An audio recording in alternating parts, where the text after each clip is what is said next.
तो कोनिचिवा दोस्तों, स्वागत है तुम्हारी आज एक नई वीडियो में। तो आज हम दोबारा से जुंजी ईतो की डिसॉल्विंग क्लासरूम मांगा का चैप्टर 2 को एक्सप्लेन करने जा रहे हैं। जिन्हें चैप्टर 1 नहीं देखा है वो चैप्टर 1 देख के आए, लिंक इन डिस्क्रिप्शन। चलो तो बिना किसी बकचोदी के स्टार्ट करते हैं। थोड़ा गलत साउंड होगा। तो चैप्टर की शुरुआत में हमें एक अपार्टमेंट दिखाया जाता है जहाँ पर कि एक हस्बैंड और वाइफ आते हैं। वो अपार्टमेंट में आके एक लड़की के दरवाजे पर रिंग डोंग करते हैं, मतलब रिंग बजाते हैं, और लड़की बाहर आती है। तभी हम देखते हैं वो परिवार उसे बताता है कि हम आपके नए पड़ोसी, हम आपके ही अपार्टमेंट 202 में रहने के लिए आए हैं। ये कहकर वो वहाँ से चले जाते हैं, और जाते वक्त वो उसे खाने के लिए कुछ डम्पलिंग्स देते हैं। तो वो जैसे ही उस डम्पलिंग्स को खाती है उसके पेट में दर्द होने लगता है, और पेट में दर्द होते सारी उसे ऊपर वाले कमरे से लड़ाई झगड़े की आवाजें आने स्टार्ट हो जाती है।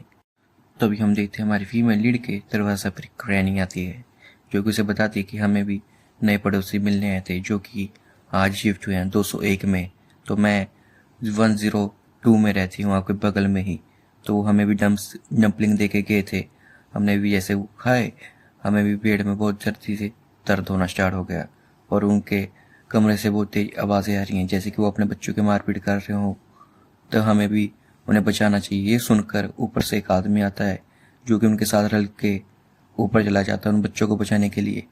तो अब आगे तो वीडियो पसंद आ रही है तो वीडियो को लाइक और चैनल को सब्सक्राइब कर दीजिए। मैं ऐसे ही और इंटरेस्टिंग मांगा वगैरह लेके आता रहता हूँ। अगर मैं इस महीने तक मेरे 100 सब्सक्राइबर पूरे हो जाते हैं या अगले महीने तक, तो मैं एक एच मांगा की सीरीज स्टार्ट कर दूंगा।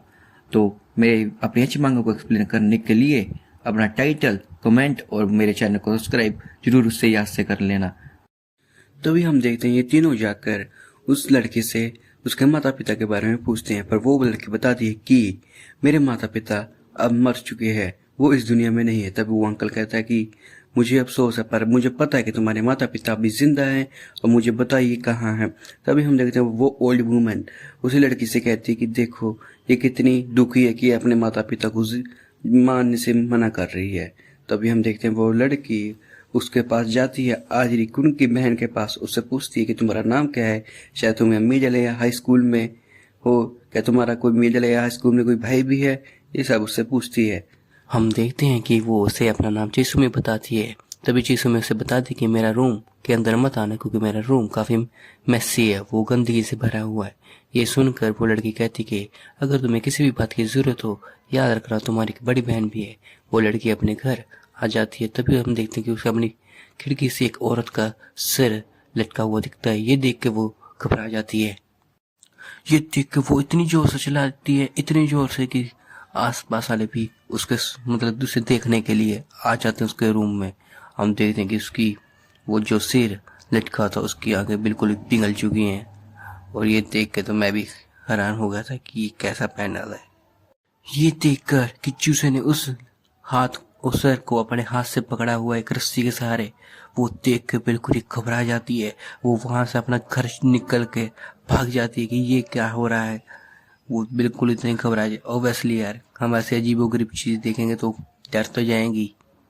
शाम के वक्त जब आज रिकुन उससे मिलने आता है तो वो लड़की बैठ के उसके ही बारे में सोच रही है, मतलब को जो सुबह उसके साथ हुआ। तभी हम देखते हैं आज रिकुन उससे कहता है कि मुझे माफ कर दो, मेरी बहन बहुत माड़ी है, और जो कि मेरे माँ बाप तुम्हारे लिए गिफ्ट ले गए थे तुमने वो खाया और तुम्हारा पेट भी खराब हो चुका था, इसीलिए मुझे इस सब के लिए माफ कर दो। और तुम्हें पता है कि आज रिकुन अगर माफी मांग रहा है तो क्या होगा। वैसे यार तुम्हें पता होना चाहिए, तुमने चैप्टर 1 पढ़ाया हुआ। जो हम देखते हैं 10वीं पड़ोसी उस घर के मतलब आज एक उनके घर में जाते क्योंकि वहां से काफी चीखें और चिल्लाने की आवाजें आ रही थी। तभी हम देखते हैं वो आदमी उनसे कहता है कि मुझे पता है आप अपने बच्चों को कैसे डांटते हैं और मारते हैं, कैसे अनुशासन में रखते हैं।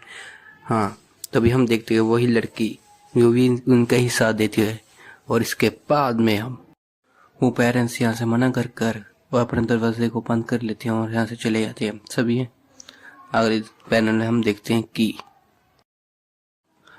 कि वो बूढ़ी औरत वो लड़की आज रिकुन और आज रिकुन की बहन के बारे में ही बात कर रहे होते हैं कि वो लड़का कितना गरीब है, कि उसे कितना मारा जाता है और उसके मुंह पर कितनी ही जख्मों के निशान हैं। तभी हम देखते हैं आजरी की उनकी बहन उन्हें बाहर से देख रही होती है और वो बूढ़ी औरत, वो लड़की उसे कहती कि अपनी मासी के पास नहीं आओगी, तुम्हारी मासी के पास काफी ज्यादा खाने के लिए केक है। ये सुनकर वो आज दिए नीचे। केक खाते वक्त वो बूढ़ी औरत उससे कहती है कि ले आओ, मैं तुम्हारी मुंह की पट्टी इसे चेंज कर देती हूँ, तुम्हें बहुत दर्द होता होगा ना, और तुम अगर यही पुरानी पट्टी बांध कर रखोगी तो तुम्हें इन्फेक्शन भी हो जाएगा। तभी हम देखते हैं कि वो अपनी पट्टी उतार कर उन्हें दे तो देती है, पर हम देखते हैं कि भी उसके मुंह पर एक भी चोट का निशान नहीं होता है। वो कहती है हाँ, मुझे कोई चोट नहीं लगी, मैं वैसे ही बांध कर रखती हूँ। ये सुनकर वो दोनों काफी हैरान हो जाते हैं और अगले पैनल हमें दिखाया जाता है कि आज रिकुन के माँ बाप, जो कि नकली माँ बाप हैं, वो उसी लड़के मतलब उसी आदमी के पास जाकर काफी चीखे चिल्ला रहे, मतलब उससे लड़ रहे होते कि हमारी बच्ची का है, तुमने हमारी बच्ची को किडनैप कर लिया है, तुम हमारी बच्ची दो।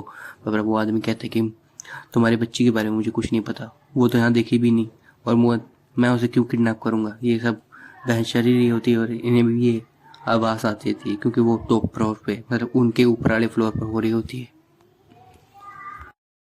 बहस करते वक्त वो आदमी देखता है कि जिसके सामने जो हाजिरी के उनके माँ बाप खड़े हैं वो धीरे धीरे पिघलना स्टार्ट कर देते हैं। वो कहते हैं कि ये क्या, तुम्हारी नाक से ये क्या आ रहा है, तुम्हारी आंखें मेल्ट क्यों हो रही हैं। ये देख के वो आदमी बहुत ही ज्यादा घबरा जाता है कि अभी ये क्या भला है। ये सब चल ही रहा था, तभी यहाँ पर हाजिर कौन आके कहता है कि मुझे माफ कर दो, मेरे माँ बाप को माफ कर दो, कृपया यहाँ मुझे माफ कर दीजिए, मेरे यहाँ माँ बाप की कोई गलती नहीं है, कृपया हमें जाने दीजिए, आप हमारे माँ बाप की कंप्लेंट तो नहीं करेंगे। ये सब देख के वो आदमी इतना फ्रस्ट्रेट हो जाता है ना, इतना फ्रस्ट्रेट कि वो गलती से हाजिर को ही हटा के धक्का मार देता और उसे घेर देता है। वो कहता है हटो यहाँ से, मुझे यहाँ से जाने दो। पता नहीं वो आदमी को क्या दिखता है कि वो भी उसके माता पिता के साथ मिलकर उसे कूटना स्टार्ट कर देता है, और कूटते वक्त वहां पर वही बूढ़ी औरत, वही जवान औरत उसे बचाने के लिए वहां आ जाती है। वो दोनों आकर उसे बचा लेती हैं और कहती हैं कि तुम पागल हो क्या, इसे क्यों मार रहे हो, इसकी वजह की गलती क्या है। वो ये देख कर वो आदमी इतना घबरा जाता है कि ये मैं ऐसे क्यों मर रहा हूँ, और वो यहाँ से कट लेता है। मैं एक बात बताना चाहता हूँ कि ये वीडियो मैं दिवाली के टाइम पर रिकॉर्ड कर रहा हूँ। अगर तुम्हें कोई नॉइस मतलब साउंड सुनाई दे तो प्लीज उसे इग्नोर कर देना, क्योंकि तुम दो सब्सक्राइबर यार, इतना तो कर ही सकते हो भाई के लिए। चलो आगे वीडियो में बढ़ते हैं। तभी हम देखते हैं कि वो लड़की हाजिरी कुन को अपने घर पर ले जाती है उसे मरहम पट्टी करने के लिए। वो कह दिए कि तुम मेरे साथ मेरे घर पर रह सकते हो, मुझे कोई दिक्कत नहीं है। पर हाजिरी कुन उसे इमोशनल डैमेज करके कहता है कि अगर मैं अपने माता पिता को पुलिस के हवाले कर दूंगा तो उनका ख्याल कौन रखेगा, मुझे अपने माता पिता की बहुत ज्यादा चिंता है। ये सुनकर वो दोनों औरतें उस पर मतलब पिघल जाती हैं, सेट तो कह ही गए हैं हम, तो वो उसे इसका नरम दिन देख कर इतना पिघल जाती हैं। पर असली सच्चाई तो उनको बाद में पता चलेगी ना मेरे दोस्त। चलो अब हाजिर कुन के जाने के बाद वो लड़की देखती है कि उसकी छत से कुछ लिक्विड सा टपक रहा है। वो देखती है कि ये लिक्विड क्या है। हम देखते हैं कि वो बूढ़ी औरत भी उसे नोटिस कर लेती है। वो पूछती क्या है।